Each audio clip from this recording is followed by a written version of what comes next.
Bienvenue sur l'allumeur de Réverbère.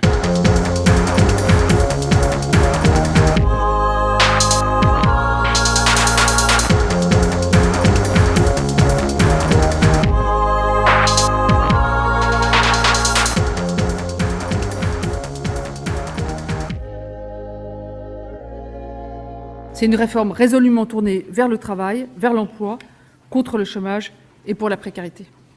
Et contre la précarité, pardon. Merci beaucoup, Madame la Ministre. Bonjour à toutes et à tous, aujourd'hui c'est moi, David Brites, qui animerai ce 9e épisode de l'allumeur de Réverbère. Ce nouvel épisode s'inscrit dans la suite de plusieurs autres qui, l'année dernière, nous avaient permis de rebondir sur l'actualité politique et sociale française et de décrypter plusieurs des réformes du président Macron sur les retraites, la situation des urgences hospitalières et l'inspection du travail. Il est évidemment toujours possible de les écouter en allant sur le site du blog. Aujourd'hui, nous allons nous concentrer sur une autre réforme capitale pour le quinquennat Macron, la réforme de l'assurance chômage, adoptée en 2019, suspendue en 2020 dans le contexte de la crise sanitaire et qui doit entrer en vigueur cette année. Nous reviendrons dans cet épisode sur le calendrier. Pour décrypter le contenu de cette réforme complexe, nous avons interviewé en visio, en deux temps, le 24 puis le 30 mars dernier, Sabina Isenan, économiste, chercheuse, maître de conférences à l'Université de Paris et membre du collectif Les Économistes Atterrés. On la remercie au passage pour sa patience et sa collaboration, devant notamment les problèmes de connexion Internet. Je vous laisse avec elle en espérant que ces éclairages vous permettront de vous faire une idée des enjeux entourant la réforme de l'assurance chômage et de mieux comprendre pourquoi elle suscite des critiques, notamment dans le contexte actuel de crise économique. Très bonne écoute.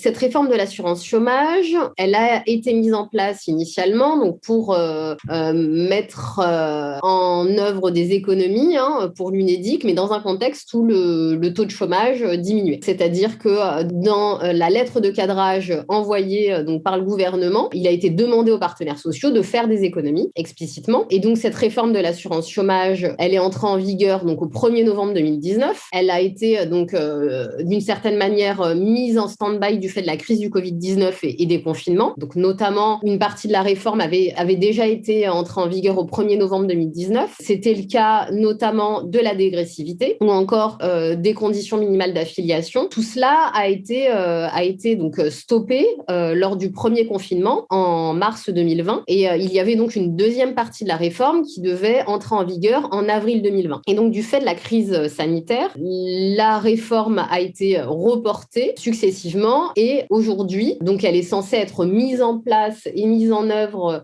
dans son intégralité, en partie au 1er juillet 2021 et dans une seconde partie en octobre 2021. La nouvelle convention d'assurance chômage qui a été mise en place donc au 1er novembre 2019, il faut déjà rappeler donc qu'elle a été mise en place donc par décret. Il faut savoir que d'habitude les conventions d'assurance chômage sont négociées entre les partenaires sociaux, donc entre les représentants de salariés et les organisations patronales. Or, ces négociations ont conduit à un échec.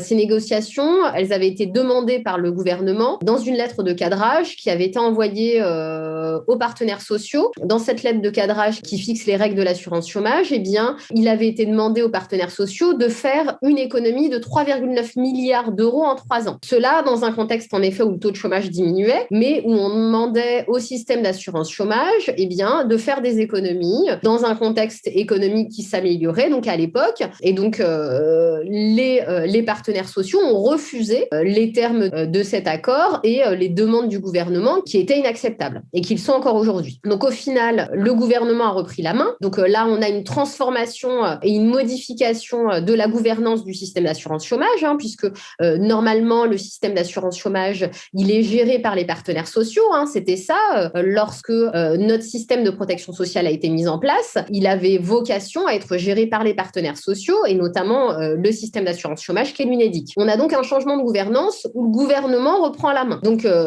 Muriel Pénicaud à l'époque, qui est ministre du Travail, reprend la main en publiant un décret qui vise à faire évoluer le système d'assurance chômage qui allait, selon les prévisions, allait être à l'équilibre et qui n'avait pas de de problèmes de déficit à l'époque, où les comptes de l'assurance chômage et les comptes de l'UNEDIC s'étaient énormément améliorés du fait d'une augmentation des recettes, du fait d'une diminution du nombre de chômeurs indemnisés. Donc, on était dans une bonne perspective en ce qui concerne les comptes de l'UNEDIC. Donc, il n'y avait aucune raison de mettre en place une réforme qui vise à diminuer les droits des chômeurs dans cette perspective-là. Puisqu'il n'y avait plus de problème de déficit, il n'y avait plus de problème en ce qui concerne les comptes de l'UNEDIC, et en l'occurrence, le système d'assurance chômage a toujours joué, et comme il l'a bien montré, en tout cas depuis plus d'un an, son rôle de stabilisateur automatique. L'objectif, donc vous l'avez dit, qui est explicite de la réforme, c'est un objectif comptable. Du coup, on peut se demander sur le dos de qui se font les économies. Du coup, c'est clairement sur le dos des allocataires. Mais pour autant, il y a une vraie question au moins actuellement dans le contexte de la crise, qui se pose sur la dette de l'assurance chômage. Fin 2020, on a la dette du régime qui était, alors le dernier chiffre que j'ai vu, c'est que ça s'élevait à 54 milliards d'euros, et soit 10 milliards de plus au moins par rapport à fin décembre 2019, et le déficit, il aurait été d'environ 18 milliards d'euros pour la seule année 2020. C'est une dégradation qui est largement liée à la hausse des chômeurs dans le contexte de la crise et à la mise en place du chômage partiel. J'ai vu que tout récemment, la Cour des comptes, dans son rapport annuel, plaide pour une reprise par l'État d'une partie de la dette de l'assurance chômage. Comment on répond à cette question du dérapage budgétaire de l'assurance chômage ? Alors, il n'y a pas de dérapage dans les comptes de l'assurance chômage. On n'a pas donné des prestations trop généreuses aux allocataires de l'assurance chômage. On rappelle que l'allocation moyenne d'un chômeur, c'est d'environ 1 000 € par mois. L'allocation médiane, c'est en dessous, c'est aux environs de 900 € par mois. Donc, on est loin d'allocations qui seraient de plusieurs milliers d'euros. Donc, il faut savoir que la majorité des chômeurs, ce sont des chômeurs qui ont de faibles allocations. Très peu de chômeurs ont des allocations qui dépassent 2 000 € par mois. On a plutôt une majorité de chômeurs qui ont des allocations qui sont extrêmement faibles, avec des chômeurs qui sont davantage moins diplômés, moins qualifiés, etc., puisqu'ils ont davantage de risques de tomber au chômage et d'y rester durablement, des seniors, etc., etc., etc. Le régime d'assurance chômage, il a une vocation première, c'est de fournir un revenu de remplacement aux personnes qui sont salariées, qui sont privées d'emploi. Il permet donc de se protéger contre un risque social, et ce risque social, c'est le chômeur. On voit bien que le chômage, il est lié principalement à la conjoncture économique et donc à une évolution conjoncturelle d'une ampleur inégalée en ce qui concerne cette crise sanitaire. On voit bien une crise qui a conduit donc à une baisse du PIB de moins 9,5%. C'est énorme, c'est une crise que l'on n'a jamais vue et donc qui a des conséquences en effet désastreuses en termes économiques et sociales. Et ce régime d'assurance chômage, il a joué pleinement, comme toujours, son rôle de stabilisateur économique. C'est-à-dire qu'il a joué son rôle avec des effets contracycliques. Il a permis de maintenir la consommation. Il a permis de maintenir la demande en protégeant et en fournissant un revenu de remplacement, en maintenant un revenu pour les salariés qui sont privés d'emploi. D'une part, il a fait ça, et d'autre part, on a demandé au régime d'assurance chômage de financer le système d'activité partielle. Donc, l'activité partielle, c'est ce qu'on connaît plus usuellement sous le nom de chômage partiel ou de chômage technique. C'est un dispositif de la politique de l'emploi qui vise initialement à éviter les licenciements, à éviter les plans sociaux. Lorsque on fait face à une catastrophe naturelle, lorsqu'on fait face à une catastrophe, à une crise économique d'une grande ampleur. Or, ce dispositif, initialement, il était financé donc par l'État via une allocation spécifique par l'État, puisque c'est un dispositif de la politique de l'emploi. Et il y avait une contribution supplémentaire des entreprises qui finançaient cette activité partielle. Ça n'est plus le cas. Alors, lors du confinement, lorsque l'activité partielle a été mise en place, elle a été mise en place avec un montant bien supérieur à ce qui existait auparavant, pour une meilleure prise en charge, ce qui est très bien pour les salariés. Et on a demandé à l'UNEDIC de participer pour moitié au financement de cette activité partielle. Donc, l'État prenait en charge la moitié de cette activité partielle, l'UNEDIC prenait en charge l'autre moitié. Le régime d'assurance chômage a donc joué pleinement son rôle de stabilisateur automatique, puisqu'il a permis aux chômeurs déjà d'avoir une allocation d'assurance chômage, mais il a également financé en partie un système qui, normalement, aurait dû être financé notamment par l'impôt et par l'État, puisque c'est l'État qui a décrété ce confinement et qui a mis en place cette activité partielle avec le montant qu'elle a accordé notamment aux entreprises pour financer donc ce chômage partiel, cette activité partielle. La question moi, que je me pose aussi derrière, c'est d'où vient cet endettement de l'assurance chômage? Parce que j'ai vu qu'il y a aussi une question de cotisation à l'assurance chômage dans la fiche de paye des salariés. J'ai vu en préparant l'entretien qu'en 2018, elle est passée de 2,4% à 0,95% et que depuis, elle a disparu. Est-ce que vous pouvez aussi dire un mot sur ce point? Alors, oui, donc on a eu en effet une modification du financement du système de protection sociale en partie. On a eu en effet une suppression de cotisations sociales qui désormais est financée par la CSG notamment, donc la cotisation sociale généralisée, qui ne ponctionne plus seulement sur les revenus d'activité, mais qui ponctionne sur l'ensemble des revenus, notamment également les pensions de retraite. On a donc une transformation du financement, et cette transformation du financement, elle s'accompagne également de cette modification dans la gouvernance du système de protection sociale, qui vise à une étatisation du système de protection sociale. Or, l'idée initiale, lors de la mise en place du système de protection sociale, c'était que le système de protection sociale ne devait pas dépendre des évolutions conjoncturelles et des changements gouvernementaux, et donc il devait être géré par les partenaires sociaux, initialement principalement par les représentants des salariés, et petit à petit, notamment dans les années 60, on a eu une gestion plus paritaire avec une part plus importante des organisations patronales dans la gouvernance de systèmes de protection sociale et notamment de l'UNEDIC. Concernant les comptes de l'UNEDIC, comme je vous l'ai rappelé, initialement, si je reprends ce qu'écrivait l'UNEDIC en septembre 2019, l'UNEDIC écrivait: dans les perspectives financières présentées à son bureau de septembre 2019, l'UNEDIC anticipe un retour à l'équilibre de l'assurance chômage fin 2020. Sans cette crise sanitaire, qui a d'une ampleur inégalée avec les conséquences économiques et sociales que l'on connaît, nous n'aurions pas eu une augmentation du déficit de la sorte. Donc, en effet, en 2020, pour l'UNEDIC, on a un solde négatif de 17,4 milliards d'euros. Ce solde négatif, il aurait été de 8,1 milliards sans financement de l'activité partielle. Donc, du fait d'une crise économique, on a forcément une augmentation du taux de chômage, une augmentation du nombre de chômeurs indemnisés, et on a eu également des aides supplémentaires. On a eu un rallongement de la durée d'indemnisation pour les chômeurs, on a eu l'année blanche pour les intermittents du spectacle, on a un certain nombre de réformes qui ont été mises en place qui vont augmenter le coût, mais le coût, c'est-à-dire le montant des allocations, parce qu'on va indemniser plus de monde, parce qu'on a plus de chômeurs indemnisés qui vont percevoir une allocation d'assurance chômage. Et du fait du confinement, on a rallongé, notamment au mois de mars 2020, on a rallongé la durée d'indemnisation pour les chômeurs en fin de droit.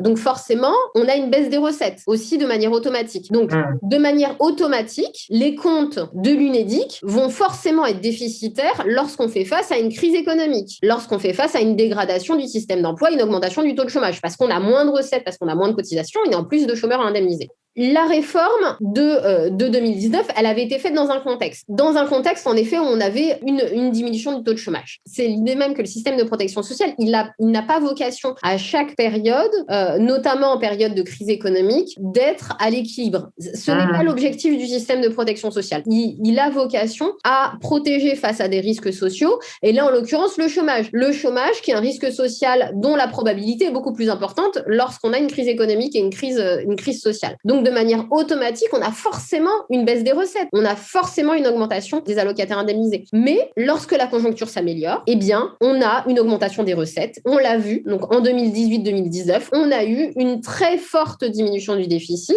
Si on n'avait pas eu cette pandémie, eh bien, les comptes de l'UNEDIC auraient été au vert aujourd'hui. Donc, on a eu cette pandémie et heureusement que notre système de protection sociale existe. Donc, lorsqu'on le détricote, lorsqu'on diminue les droits des chômeurs, eh bien, on diminue le rôle de stabilisateur automatique de notre système de protection sociale et du système d'assurance chômage. Et donc, on réduit notre résistance aux crises économiques.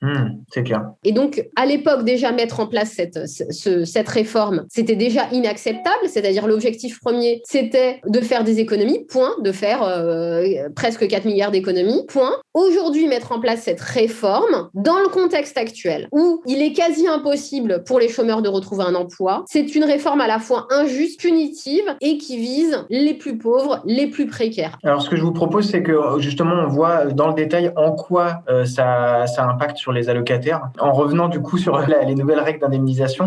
Oui. La convention d'assurance chômage, donc, qui a été mise en place au 1er novembre 2019, elle visait à mettre en place différentes réformes sur différents points. Premièrement, une modification de la durée minimale d'affiliation qui est passée donc de 4 mois sur les 28 derniers mois à 6 mois sur les 24 derniers mois. C'est un des premiers aspects. Le deuxième point, je vais revenir sur cet aspect pour le détailler par la suite. D'accord. Le deuxième point, c'était qui allait avec celui-là, c'était la question du rechargement des droits. Auparavant, on pouvait recharger des droits lorsqu'on reprenait une activité après une période de chômage, on pouvait recharger des droits dès le premier mois d'activité. C'était, d'une certaine manière, pour inciter les chômeurs à reprendre une activité et à augmenter leur durée d'indemnisation. Désormais, le rechargement des droits est passé à 6 mois également. Un autre élément qui avait été mis en place, c'était dans le en même temps. Vous savez, le fameux en même temps. On avait deux petites réformes qui avaient été mises en place pour les démissionnaires et les indépendants. Ces réformes, concernant les démissionnaires et les indépendants, ne touchent quasiment personne à l'heure actuelle. C'est très bizarre ce volet-là de la réforme parce que je me rappelle que pendant la campagne présidentielle, Emmanuel Macron avait vendu la réforme de l'assurance chômage avec cette carotte-là, en fait. Il disait, on durcit les conditions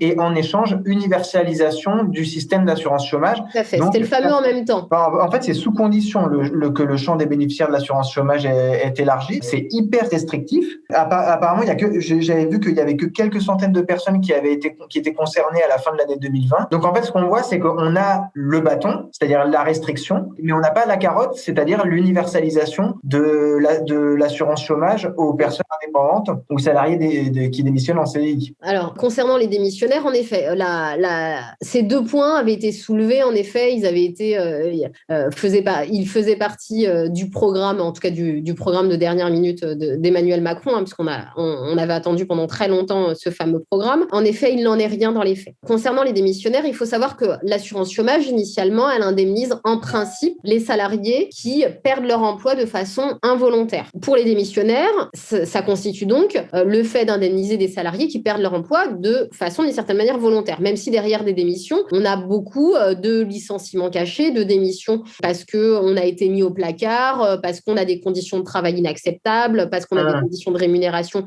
qui sont problématiques, parce qu'on fait face à du harcèlement. Donc, derrière des démissions, on a aussi des ruptures de contrat de travail qui sont contraintes pour beaucoup. Aujourd'hui, même les partenaires sociaux et les représentants des organisations syndicales, aujourd'hui, même eux demandent le fait que l'ensemble des salariés puissent bénéficier d'une indemnisation, et c'est le cas également pour les démissionnaires. A priori, on aurait pu penser que ce nouveau droit aurait pu faire l'unanimité. En effet, pour en bénéficier, il faut d'une certaine manière batailler. Et on se demande qu'est-ce qu'elle apporte de nouveau par rapport à ce qui existe déjà. Donc, rappelons déjà ce qui existe déjà. Les démissionnaires ont le droit au régime d'assurance chômage aujourd'hui sous certaines conditions. C'est déjà le cas. Même avant la réforme de 2019, par exemple, un des éléments, c'est lorsque vous êtes marié à quelqu'un qui doit déménager dans une autre région et qui a trouvé un emploi dans une autre région. Dans ce cas-là, vous devez quitter votre emploi pour rejoindre votre conjoint qui a trouvé un emploi dans une autre région. Vous quittez votre emploi et là, vous bénéficiez donc de cette allocation d'assurance chômage. C'est un des cas. On a une liste limitative de situations qui existent où la démission est considérée comme légitime et où elle ouvre droit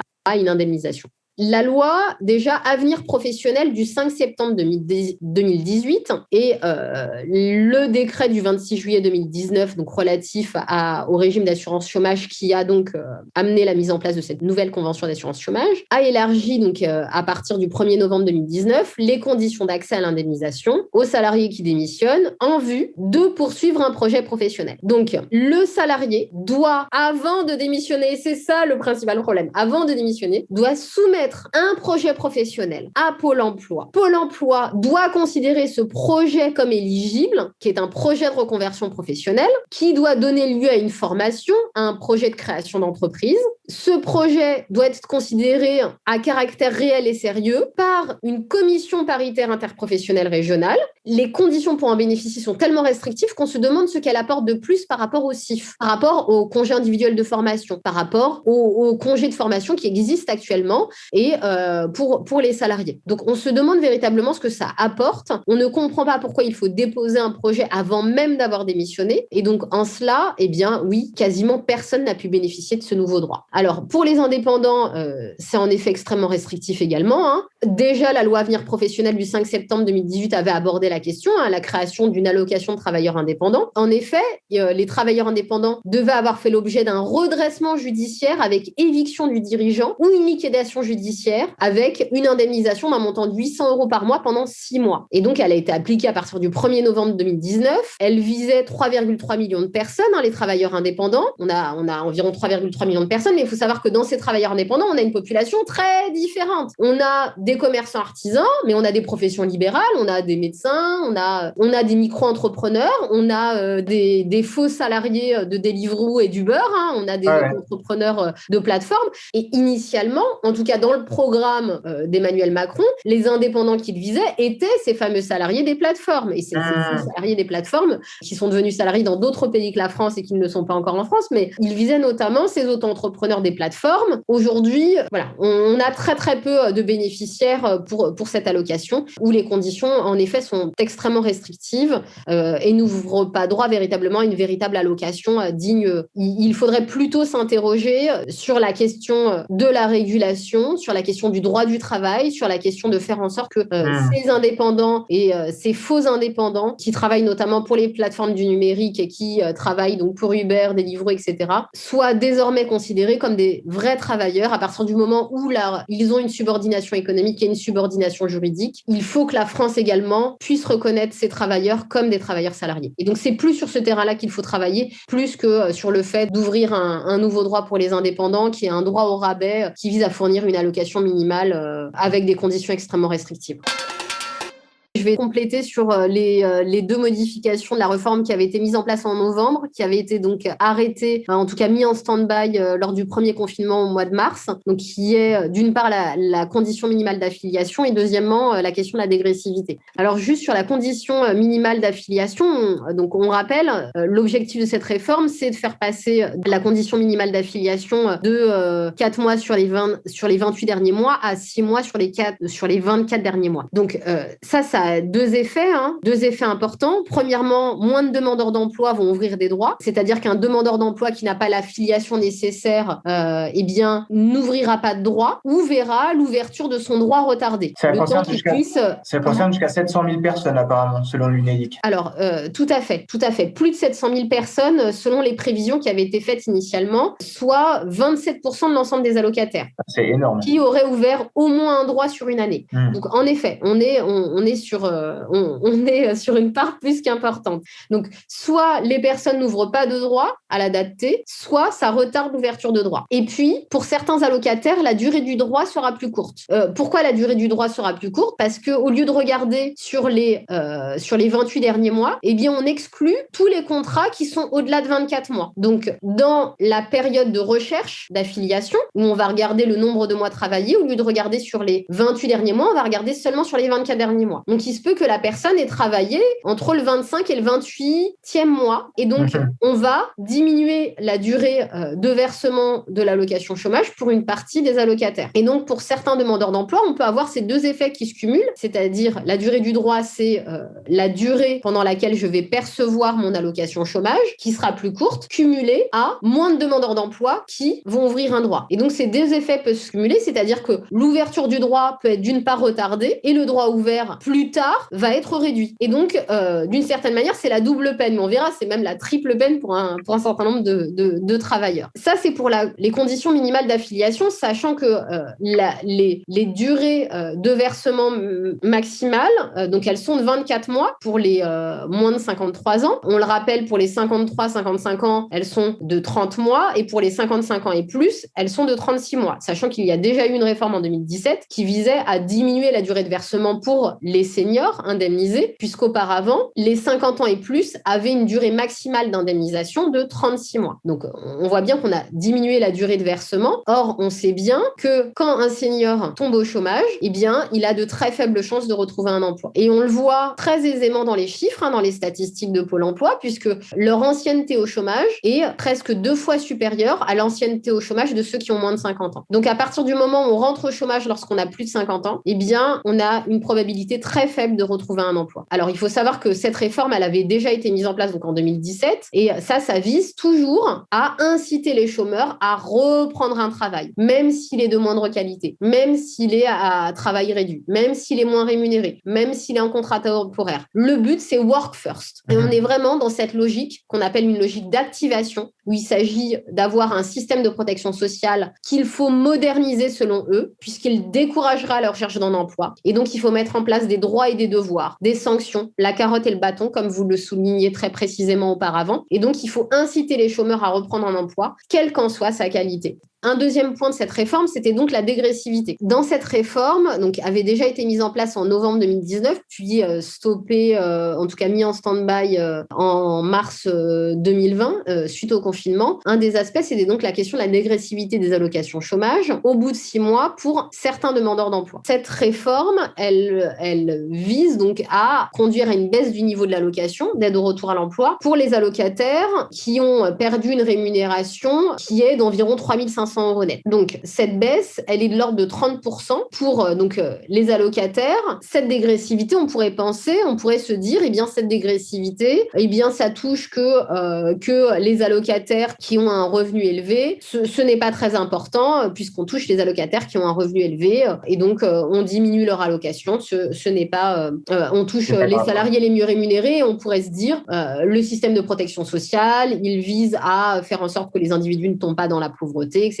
Alors, je reviens juste sur le principe. Notre système d'assurance chômage, il a une vocation assurantielle. Il a vocation à maintenir un revenu de remplacement. Il n'a pas vocation, comme au Royaume-Uni ou ailleurs, de fournir une allocation forfaitaire minimale. Donc, on est vraiment dans une logique où vous maintenez le revenu en fonction de votre cotisation antérieure. Donc, en fonction de vous avez cotisé, vous allez percevoir une allocation en pourcentage de votre revenu antérieur. Le taux de remplacement de l'allocation d'assurance chômage en France est de 57%. Alors, ça peut aller jusqu'à 75% pour les salariés qui sont très très peu rémunérés. Donc ça va de 57% à 75%. En moyenne, c'est 68% parce que la majorité des salariés qui tombent au chômage, ce sont des salariés avec des faibles rémunérations, avec des faibles salaires. Mais pour un salarié normal, au-dessus d'un certain revenu, on tombe au taux de remplacement minimal qui est à 57%. Donc ça veut dire qu'un salarié, il cotise, il tombe au chômage, il perçoit 57% de sa rémunération antérieure. Donc déjà, l'allocation ne représente que 57% de sa rémunération antérieure. Donc il faut déjà rappeler cela. Ensuite, on est dans un système assurantiel et on sait bien que lorsqu'une réforme remet en cause le système assurantiel, pour une partie, même la plus favorisée,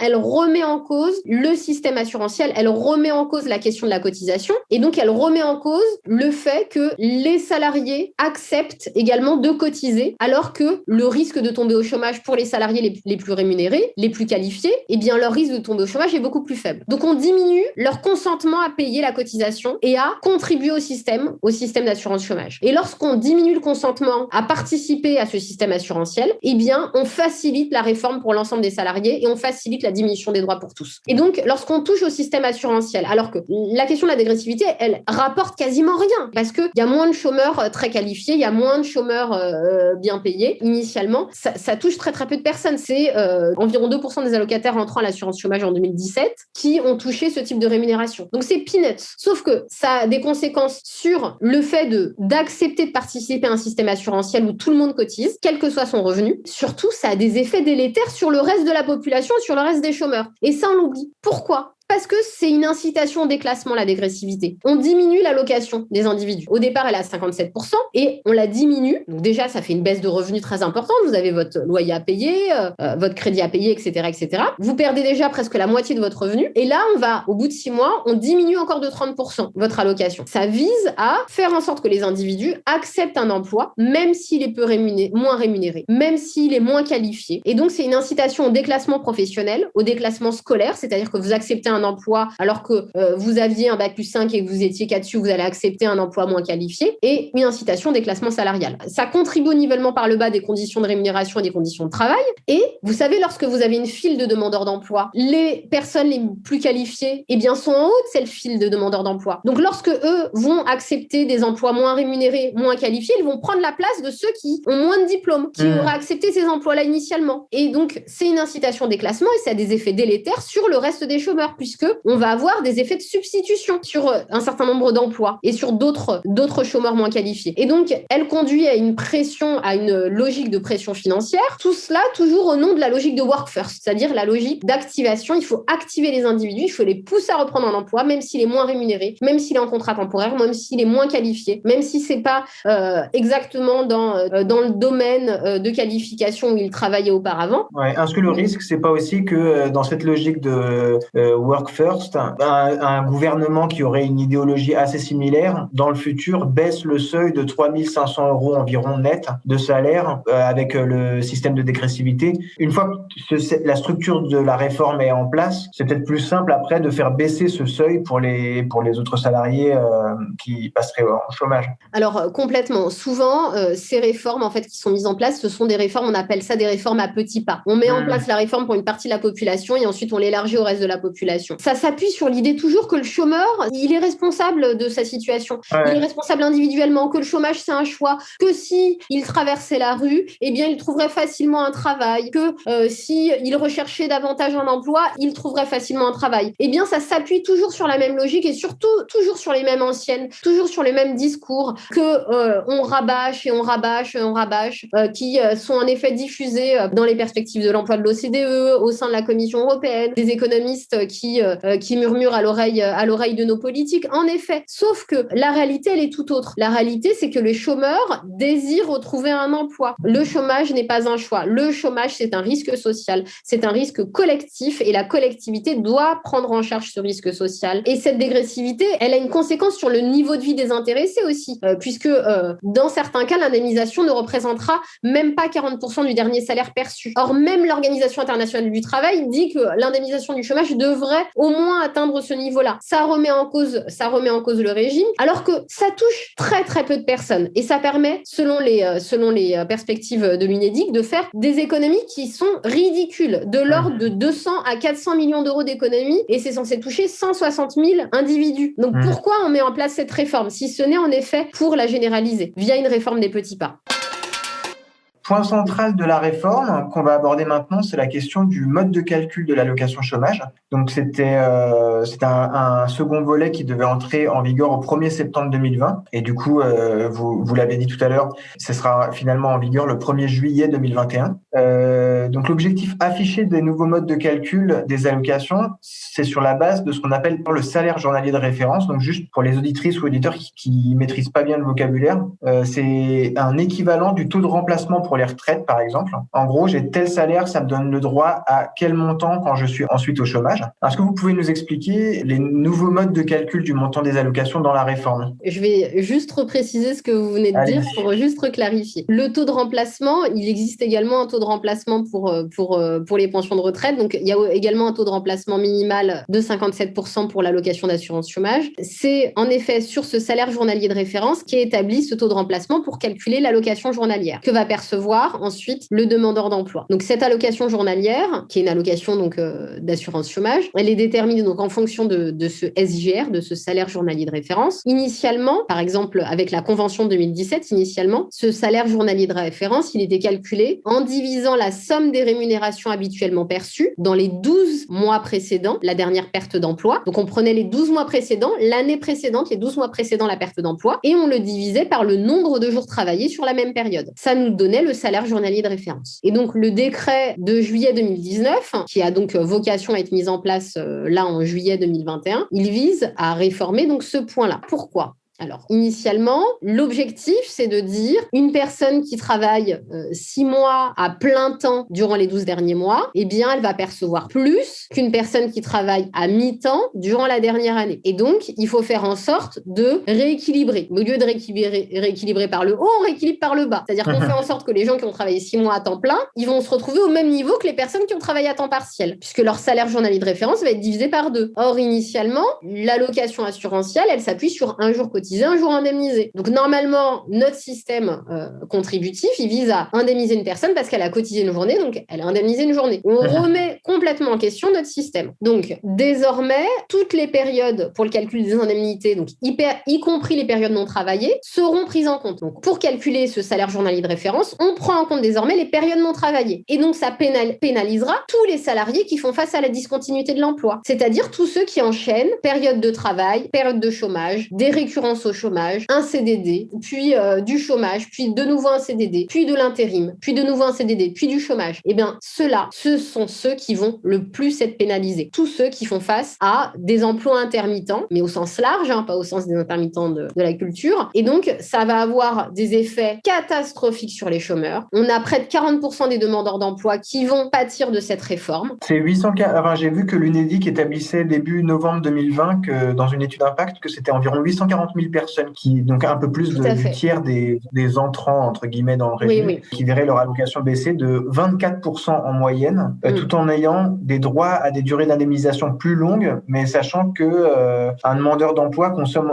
c'est ce que j'avais vu en préparant l'entretien, il consomme en moyenne les 2/3 de ses droits, vu que la plupart des demandeurs d'emploi ne vont pas au bout, et du coup, voire 45% trouvent du travail assez rapidement. Donc l'allongement de la période, en fait, ça a relativement peu d'intérêt, alors qu'en fait, la baisse des allocations en prenant en compte les périodes non travaillées, ça a un intérêt comptable pour le gouvernement. Mais du coup, les allocataires s'y retrouvent pas, quoi. Tout à fait.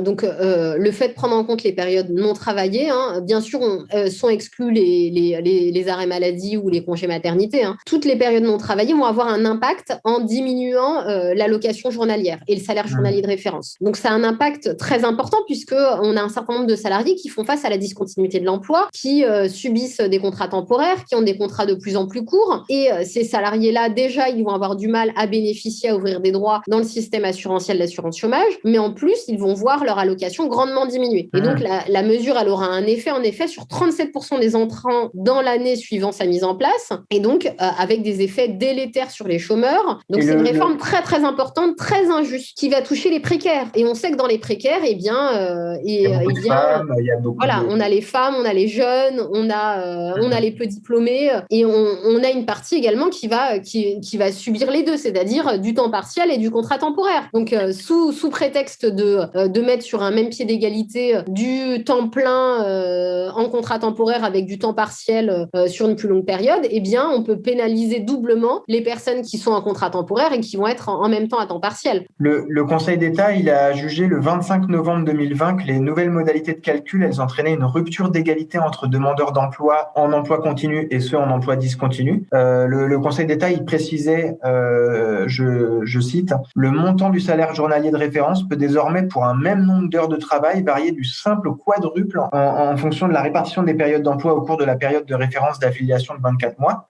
Bien que le gouvernement, il ait prévu en contrepartie que la durée d'indemnisation puisse être allongée, je réouvre les guillemets, il en résulte, poursuit le Conseil d'État, dans certaines hypothèses, une différence de traitement manifestement disproportionnée au regard du motif d'intérêt général poursuivi. Alors cet avis du Conseil d'État, pour les syndicats de salariés qui sont unanimement opposés à la réforme, et dont beaucoup ont porté le recours justement auquel a répondu le Conseil d'État, il y a la CGT, Solidaire, CFE, CGC, FO. C'est une grosse victoire en fait cet avis du Conseil d'État.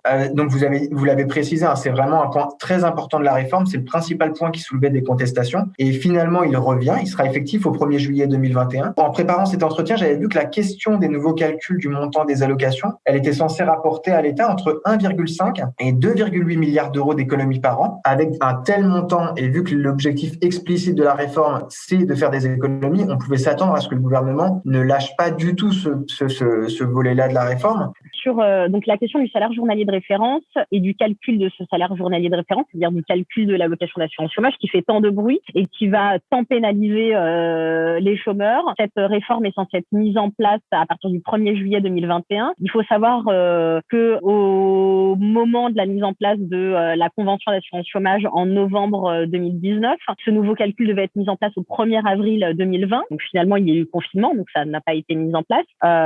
Les syndicats avaient réussi à faire retoquer ce point au Conseil d'État. Donc là, les organisations syndicales de salariés attendent la publication du nouveau décret pour pouvoir demander de nouveau que ce salaire journalier de référence, en tout cas que ce nouveau mode de calcul ne fasse pas partie de la réforme. On n'en saura pas plus aujourd'hui. Il faut attendre la décision du Conseil d'État lorsque le recours sera fait, en espérant qu'un recours sera fait. Donc on a abordé les deux gros volets. Il y a un autre point de la réforme que je voulais aborder avec vous, c'était l'objectif de lutte contre le recours abusif au contrat court, avec notamment l'idée du bonus-malus sur les cotisations chômage pour les entreprises, pour les inciter à embaucher sur des emplois de longue durée. J'avais vu qu'il y avait un arrêté du 7 novembre 2019 qui définissait 7 secteurs qui étaient particulièrement concernés. Donc je ne vais pas tous les lister, mais il y avait industrie agroalimentaire, assainissement des eaux, gestion des déchets, des pollutions, transport et entreposage, etc. Le bonus-malus, il a été annulé par le Conseil d'État le 25 novembre 2020. Mais du coup, si j'ai bien compris, il revient sur la table. Est-ce que vous pouvez nous parler un petit peu du contenu de ce point-ci de la réforme? Alors, cette réforme, elle est notamment rejetée par le patronat, avec l'idée qu'il faut faire payer donc aux entreprises qui utilisent davantage des contrats courts. Ils vont davantage cotiser, on va leur mettre en place une surcotisation. Moi, j'ai un avis un peu plus mitigé sur cette question, même si ce bonus-malus, il est bien défendu par les organisations de représentants des salariés.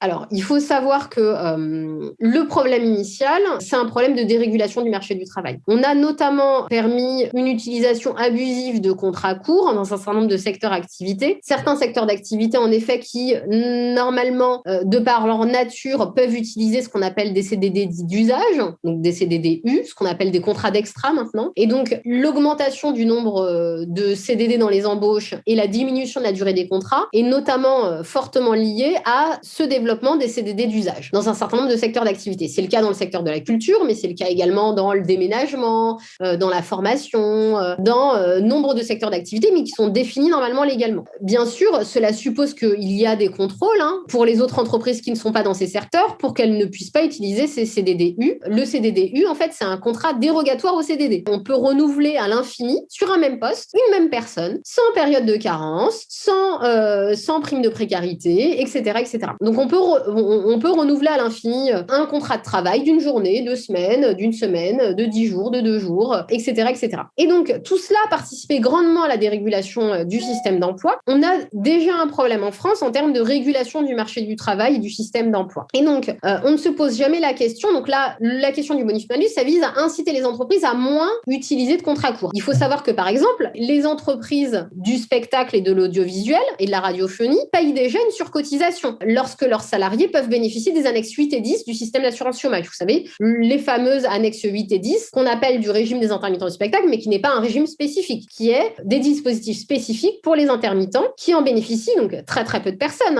Et donc, ils payent une surcotisation et leurs salariés peuvent bénéficier donc d'un dispositif spécifique et d'une meilleure prise en charge de la discontinuité de l'emploi. Et c'est peut-être ça la question aussi. C'est la prise en charge de tous ces intermittents au-delà du secteur de la culture et de l'audiovisuel qui existent en France. Et tout cela est permis également par une dérégulation du système d'emploi. Donc là, on vise à inciter financièrement les entreprises à ne plus les utiliser. Or, normalement, elles sont censées les utiliser parce qu'elles n'ont pas le choix, ces entreprises. Elles sont censées les utiliser parce que, par nature, leur activité discontinue. Donc, ça vise à les inciter financièrement à moins les utiliser. Donc, en effet, il est tout à fait possible de mettre un bonus-malus. Quand on en a mis en place dernièrement, il n'a pas vraiment fonctionné, mais parce qu'il n'était pas très élevé aussi. Mais au-delà de ce bonus-malus, il faut faire en sorte de remettre de la régulation et de légiférer pour améliorer les droits des salariés au sein même du système d'emploi, pour limiter l'utilisation de contrats courts, de contrats temporaires au sein même du système d'emploi et des temps partiels également.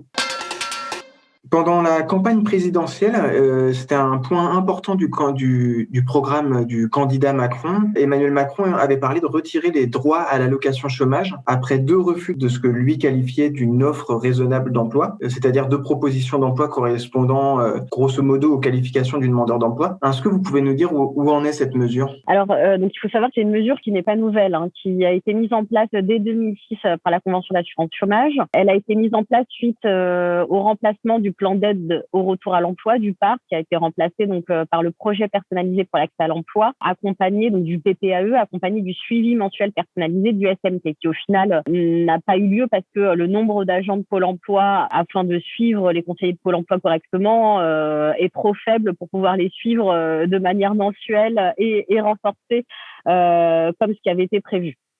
Ce PPAE, ce projet personnalisé pour l'accès à l'emploi, il a défini ce qu'on appelle une offre raisonnable d'emploi ou encore ce qu'on appelle une offre valable d'emploi. Il faut savoir que ce n'est pas une spécificité française. Cette offre raisonnable d'emploi, elle a été définie dans la plupart des pays européens, toujours dans cette logique d'activation des politiques sociales et d'activation des politiques de l'emploi, où il s'agit de renforcer les sanctions envers les chômeurs, envers les demandeurs d'emploi, avec l'idée que le régime d'assurance chômage, les allocations d'assurance chômage ou toute prestation sociale sont vues comme un découragement à la recherche d'un emploi. Et donc, il faut mettre en place des droits et des devoirs. Et donc, dans tous les pays européens, de manière plus ou moins coercitive, accompagnée de prestations sociales plus ou moins généreuses, cette offre raisonnable d'emploi a été définie. Donc, que ça soit en Allemagne, au Danemark ou encore au Royaume-Uni, mais de manière beaucoup plus coercitive que nous, en Allemagne également. Cette offre raisonnable d'emploi, initialement, elle avait été définie selon plusieurs critères. Premièrement, un critère qui était lié au salaire antérieurement perçu. Le demandeur d'emploi, en fait, peut être radié en cas de refus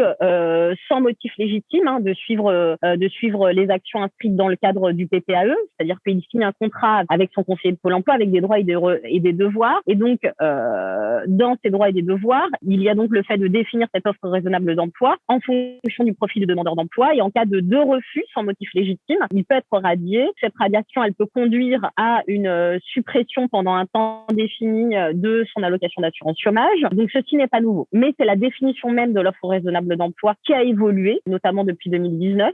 Donc, juste pour repréciser initialement sur quoi elle est basée, cette offre raisonnable d'emploi, elle est censée être déterminée en fonction des qualifications, de la qualification, des diplômes, de l'expérience professionnelle du demandeur d'emploi. C'est-à-dire que si on vous propose un emploi qui est en dehors de toute qualification, eh bien, si vous le refusez, eh bien, c'est un motif légitime, normalement, de refus. L'offre qu'on doit vous proposer est censée être fonction de vos compétences et de votre expérience professionnelle et de vos diplômes. On ne peut pas vous obliger à accepter un emploi de plombier alors que vous avez un diplôme en marketing ou je ne sais quoi. C'est en lien avec les caractéristiques de l'emploi recherché. Ce qui est également prévu dans cette offre raisonnable d'emploi et ce qui est défini, c'est la zone géographique initialement privilégiée. Initialement, donc avant 2019, il y avait un temps de trajet en transport qui était défini entre le domicile et le lieu de travail d'une durée maximale d'1 heure aller, et puis ensuite le salaire attendu. Donc le salaire attendu, défini par cette offre raisonnable d'emploi, elle évoluait en fonction de votre temps passé au chômage, c'est-à-dire en fonction de votre ancienneté au chômage.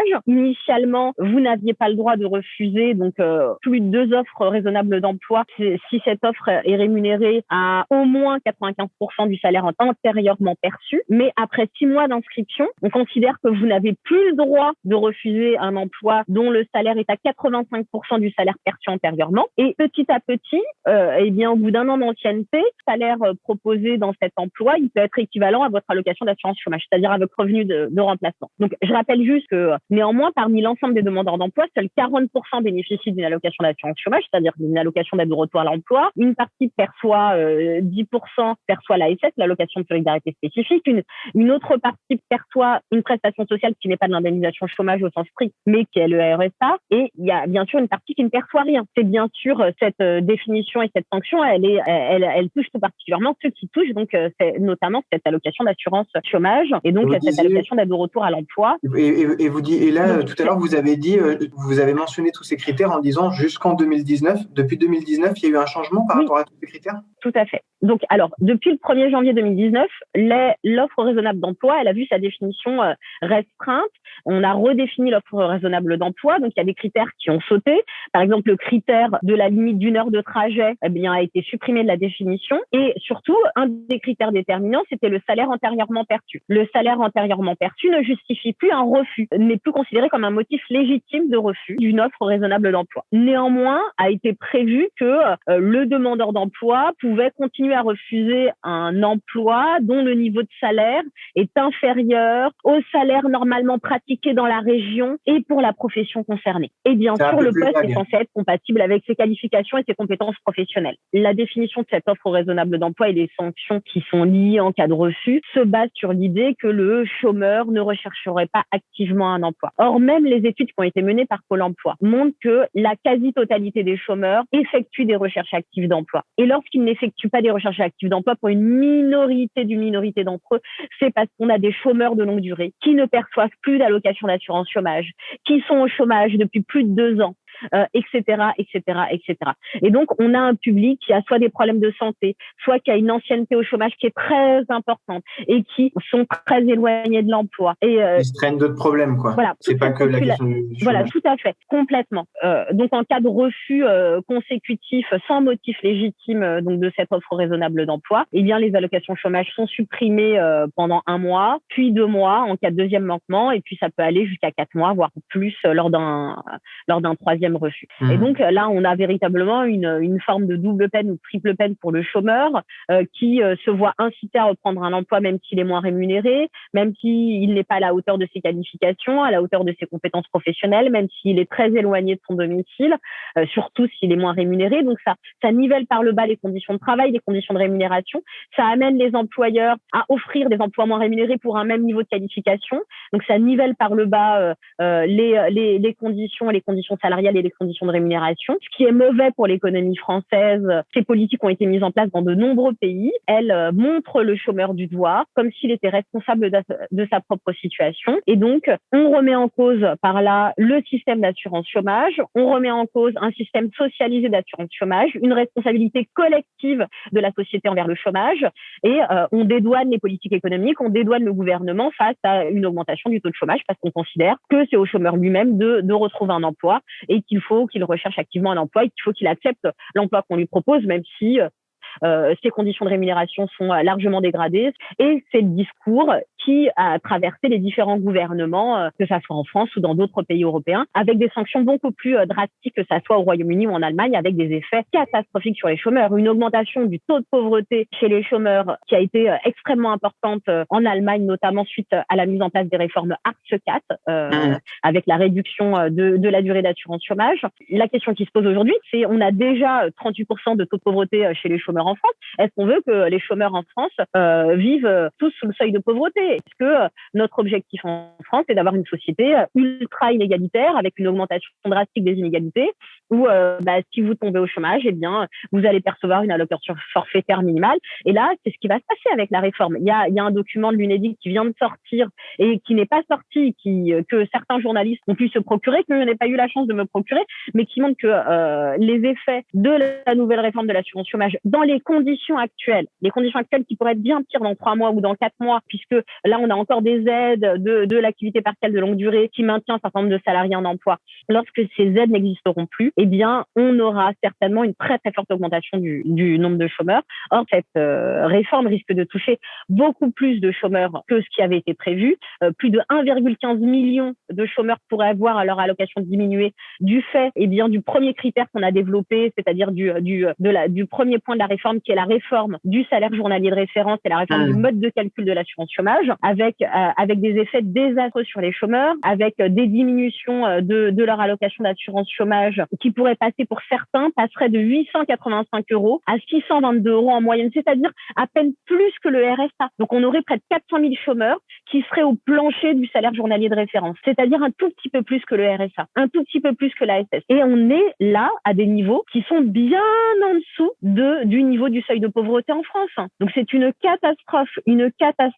Et je rebondis sur ce que vous dites parce que moi je me demande s'il n'y a pas aussi un raisonnement de classe quelque part. Il y a beaucoup d'ignorance en fait. Les gens du gouvernement veulent mettre en place des réformes à coups de bâton justement. Les carottes ont disparu entre-temps, mais ils appliquent la politique du bâton avec tout un imaginaire derrière sur ce qu'est le chômeur, la caricature du chômeur qui est liée soit à la figure du cassos qui accumule le RSA et les autres aides, soit à la figure de l'immigré qui vit entre petits trafics et allocations. Il y a tout un imaginaire derrière et en fait, ça donne juste l'impression que les gens qui pensent ces réformes n'ont jamais vraiment connu le chômage de longue durée et que du coup, c'est pas leur monde et que du coup, ils peuvent dire à quelqu'un qui est sans emploi, mais de l'emploi, il y en a, t'as qu'à traverser la rue pour aller en trouver. C'est un des objectifs affichés de la réforme, c'est de renforcer l'accompagnement des demandeurs d'emploi avec le recrutement de 1000 nouveaux conseillers Pôle emploi en CDD et la mise en place de 2 demi-journées d'accompagnement intensif. Ces mesures-là, qu'est-ce que vous en pensez? Alors, il faut embaucher en Pôle emploi, mais il faut embaucher des personnes qualifiées, des personnes formées et des personnes qu'il faut former et des personnes avec un statut pérenne, avec un statut. Initialement, ils avaient un statut pour beaucoup d'assimilés fonctionnaires pour les conseillers de Pôle emploi. Aujourd'hui, ils sont en CDI puisque leur statut a évolué, même si Pôle emploi est un établissement public administratif. Donc, il faut des recrutements d'emplois pérennes. Or, aujourd'hui, Pôle emploi, avant la crise, avait décidé de supprimer certains emplois. Donc, depuis le premier confinement, il a été décidé, avec l'augmentation du taux de chômage, de recruter massivement. On parle même de plus de 3000 recrutements prévus au sein de Pôle emploi. Il faut rappeler que Pôle emploi, c'est près de 55 000 agents. Pôle emploi, mais tous ne font pas du conseil. Hein. Il y a différents services au sein de Pôle emploi. Donc, on n'a pas 50 000 agents de Pôle emploi. Hein. Et ces recrutements, qui doivent s'effectuer en CDD, on a déjà des premiers retours, hein, qui se font sur des CDD de 12 à 18 mois pour certains. Donc, des personnes qui n'ont pas forcément les qualifications requises, mais surtout des personnes qui ne sont pas formées. Or, être conseiller à Pôle emploi, ça s'apprend. Il faut se former. C'est un travail qui est difficile et on ne demande pas à des personnes qui ont déjà eu des difficultés à retrouver un emploi, sans les former, de se retrouver dans cette situation face à des millions de demandeurs d'emploi, face à des portefeuilles de demandeurs d'emploi qui sont extrêmement importants. On peut avoir des conseillers de Pôle emploi qui peuvent gérer 200 demandeurs d'emploi. On a un nombre insuffisant d'agents de Pôle emploi pour suivre les demandeurs d'emploi. On voit que certains demandeurs d'emploi n'ont pas eu de lien avec leurs conseillers depuis très longtemps. Normalement, certains sont censés avoir un suivi renforcé puisqu'ils ont des difficultés à retrouver un emploi parce qu'ils sont très éloignés, parce qu'ils ont une faible qualification. Eh bien, aujourd'hui, ces recrutements ne permettront pas d'avoir un accompagnement digne de ce nom face à la montée du chômage qui nous attend, bien plus importante que celle qui a déjà eu lieu. Et puis, on a eu écho de problèmes également au sein des embauches en service civique. On a vu que Pôle emploi était un des plus grands recruteurs de services civiques, notamment en 2019, en embauchant plus de 5000 services civiques pour mener le travail d'agents de Pôle emploi à la place d'agents de Pôle emploi. Pôle emploi a embauché et continue d'embaucher de manière importante des services civiques en lieu et place d'emplois pérennes. On a des phénomènes similaires avec d'autres services publics, par exemple les urgences, où on a une saturation au niveau il y a un trop plein d'usagers avec trop peu de gens pour les accueillir et pour répondre à la demande. Et du coup, ça ne peut qu'entraîner des situations conflictuelles et qui accroissent le mal-être des gens qui sont qui sont à l'accueil, en fait, qui accueillent le public. Il faut qu'on ait un service public de l'emploi digne de ce nom. Or, aujourd'hui en France, notre service public de l'emploi peine à accompagner les demandeurs d'emploi comme il se doit. L'objectif, ce n'est pas de contrôler le chômeur, l'objectif, c'est de les accompagner correctement afin qu'ils puissent se former, afin qu'ils puissent retrouver un emploi, afin qu'ils puissent être accompagnés correctement. Et pour cela, il faut que leurs conditions de travail soient dignes de ce nom également pour ces agents-là.